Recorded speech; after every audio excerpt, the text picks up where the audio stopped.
এই দোয়াটা শিখে নেন, ইনশাআল্লাহ আপনার জীবনের সমস্ত সংকট কেটে যাবে।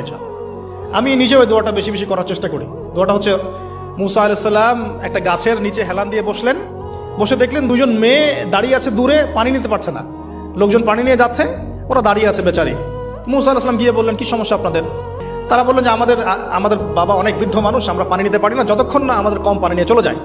মুসা আলাইহিস সালাম একটু বললাম না, ফিজিক্যালি খুব স্ট্রং ছিলেন, থাকে না বডি বিল্ডার, সামনে গিয়ে কথা বলে সরো পানি দিতে দাও, তখন মানুষ একটু মূল্যায়ন করে না। তো মুসা আলাইহিস সালাম এভাবে পানি নিয়ে দিলেন এবং বাছুরদেরকে পানি পান করালেন, করিয়ে গাছের নিচে এসে বসে আছেন। বসে বসে তিনি দোয়া করছেন, এই যে দোয়াটা তিনি দোয়া করছেন, রব্বি, একটা নেক কাজ করলেন, নেক কাজ করলেন না, মানুষের উপকার করলেন, নেক কাজ করে এসে গাছের নিচে বসে দোয়া করছেন, আল্লাহ এখানে তো আমার খাবার পানি বাসস্থান কিছুই নাই, আমি কি করব? রব্বি ইন্নি লিমা আনজালতা ইলাইয়া মিন খায়রিন ফাকির, রব্বি ইন্নি লিমা আনজালতা ইলাইয়া মিন খায়রিন ফাকির।